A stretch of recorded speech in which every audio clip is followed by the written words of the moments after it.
Hi friends, I'm Chelsea Grayson coming to you once again from the Office of the CEO. This is my show where I can help you be more successful in your current career, and I can also help you successfully transition to a new career. So for those of you who follow me on Instagram, and by the way, if you don't follow me on Instagram, you should. I'll give you a follow back. You saw that I recently posted my guidelines for participating successfully in video conferences, or Zooms as it's most commonly called. So my sort of top 5 favorite rules of the road for participating the most productively and successfully in a video conference.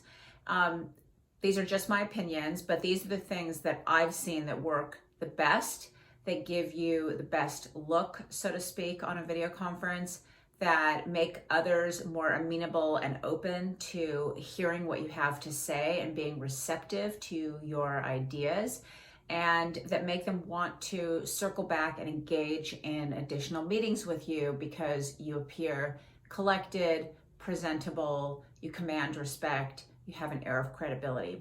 So I wanted to give you those guidelines here today, and I wanted to put a little flesh on those bones because my post was minus any detail or background behind why I believe so fervently in these rules of the road. And so I wanted to give you some of my thought process behind these rules. So let's get started. So these are my top 5 guidelines for participating successfully in a video conference, and definitely for participating successfully in a video conference with me.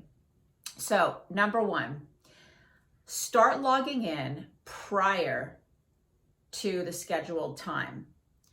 If you're on time, you are already late. By the way, that concept applies to any meeting as far as I'm concerned, whether it's virtual or in person. If you're on time, you're already late.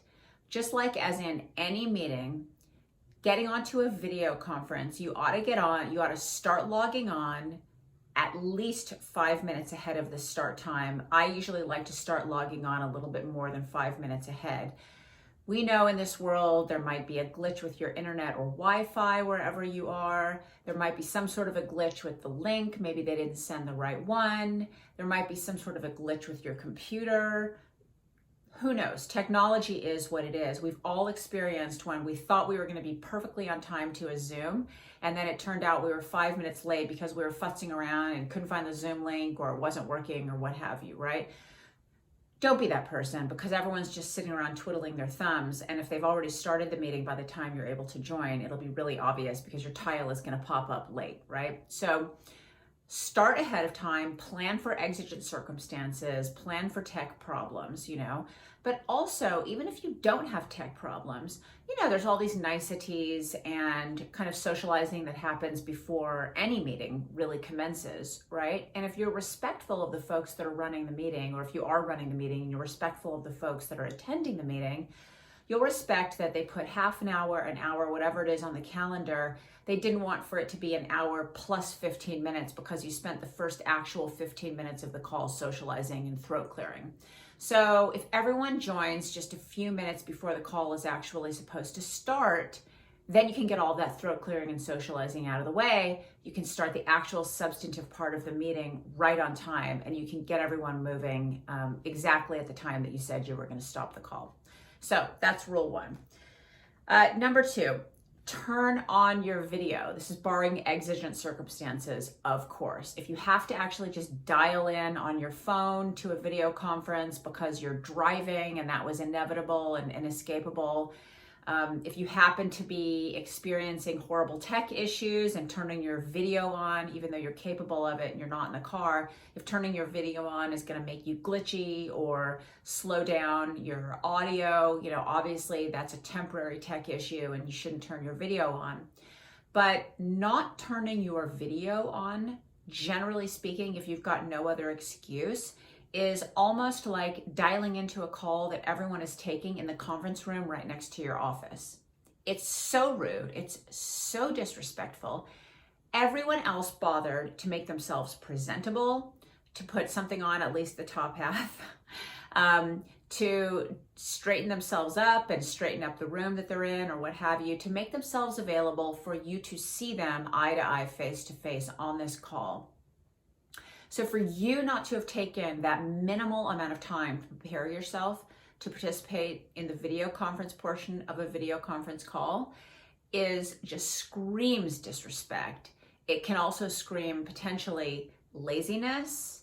It can scream not a self-starter, not a doer. It just really presents you in a bad light to the rest of the folks that are participating.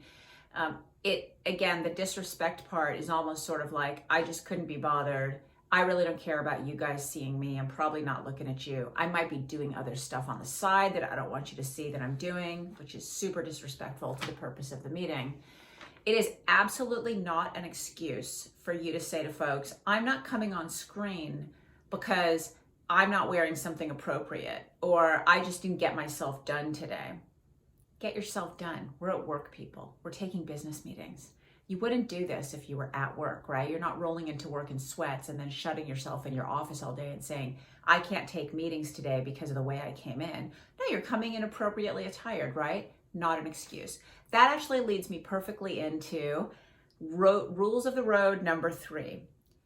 I am gauging your respect for this meeting and its importance to you by your attire and your posture.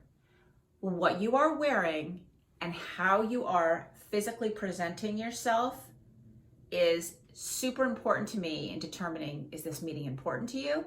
Do you have respect for what we're talking about? Do you want to participate in the things that we're talking about? Do you have respect for the formality of the fact that this is a work or business related video conference? If you are cold or you are hot, wear something appropriate that is not you draped in some blanket and sitting in an easy chair, Perfectly fine to sit by a fire. That's gorgeous. I love it. But if you were at work and it was super air conditioned or it was extremely hot, you would do something to appropriately adjust what you're wearing. Do that. Unless it's totally within the confines of whatever the work attire rules are at your place of business, don't wear something that's super casual. Don't assume that I'm going to show up casual. Wear something appropriate for work. You could never be overdressed. And I think I've said that in previous episodes. If you look casual, I assume that you are working casual. It doesn't matter that you're at the house. Put something on your top half. You can strip it right off once we get done with this video conference. Same thing with posture. If you're slouched, if you're laid back, if you're looking super relaxed, if you're not looking at the camera, you're constantly looking at your phone, whatever it is, your posture matters to me, just like it would matter to me if we were actually in person. So please straighten yourself up, put yourself in a chair that doesn't allow you to be super, super relaxed, because again, if you look casual, I assume that you're working casual. Make sure your attire and your posture reflect that you take this call seriously. You want to be involved in what we're doing, that you have respect for the formality of the process, and frankly, that you have respect for my seniority on the call. If I don't feel that I've got that from you, I'm not going to be giving you any respect back, period. Number 4, please place, and I can't believe I'm actually having to say this, please place yourself on mute at all times while you are not speaking. This might not necessarily fly in a one-on-one conversation that I'm having with you over a Zoom, right? So, if we're having a flowing dialogue, maybe you don't need to mute yourself every time you stop talking. But we've all been on these calls where somebody, and by the way, it's usually the person who doesn't have their video showing so they can't see any of the markers. Somebody leaves themselves off mute. We've got what's going on in their living room. We've got any sort of feedback. There might be an echo. We hear the sirens going past their window. It is really disturbing to both the person that's actually presenting or talking. Every time they speak also, they're going to probably hear an echo or some sort of that weird chirp that you hear. And it's super disturbing and distracting to the folks that are trying to listen to that speaker and that presenter. So please just don't do that. It's not respectful. It's completely ridiculous in this day and age that you don't know to do that. Fine, if you've made a mistake, that's okay. We all make mistakes, whether it's being on mute or off mute, right? We've all done that. But don't make that mistake too many times. You ought to know better, and you just look stupid if you are leaving yourself unmuted while you're not talking on a big video conference call. So, and number 5, my number 5 favorite rule of the road is Please display your first and last name properly. Don't be one of those people that gets on the call and it's just your phone number. We don't all know who you are. Why do you assume that you're some celebrity, that we all know exactly who you are? We might all be new to this situation. We might have only had 1 or 2 calls with you previously. Maybe we've never seen you in person. And if you're not on video, I clearly can't see you to gauge who you are. I have no idea who you are. I might think I know who you are, but then I don't want to say your name in case I'm wrong. Please don't just have your phone number. Please display first and last name, and not just first name. If your name is Brian, there's probably 8 other Brians on the call. Even me with my name, I get other Chelseas on phone calls all the time. Put your first and last name. Don't have them mushed together. Go to the 3 little dots that are probably appearing over your avatar.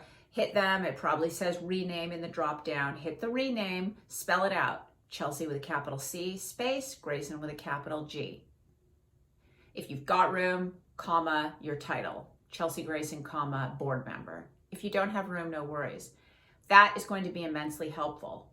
The folks that don't have their name displayed don't get called on, don't get remembered that they were on that call to begin with. There is really no memorialization of their participation at all, and that is not going to be good for that person, right? Please don't have the ego and the cockiness to think that we all know who you are and that you can just leave your cell phone there, and even worse, turn your video off, right? Absolutely disrespectful. And I don't care who you are. I'm not going to recognize you. So hopefully that was helpful, and hopefully that fleshed out a little bit of my reasoning behind what I posted on my Instagram the other day about some good guidelines for having a successful and productive video conference call. Love to hear your comments. And on my Instagram, actually, I got a whole bunch of additional tips that people left and pet peeves, which I thought were really cool and really good input and at times really hilarious. So you might want to go check those out. And please do subscribe to my YouTube channel so you don't miss future episodes. And I'll see you next time from the Office of the CEO.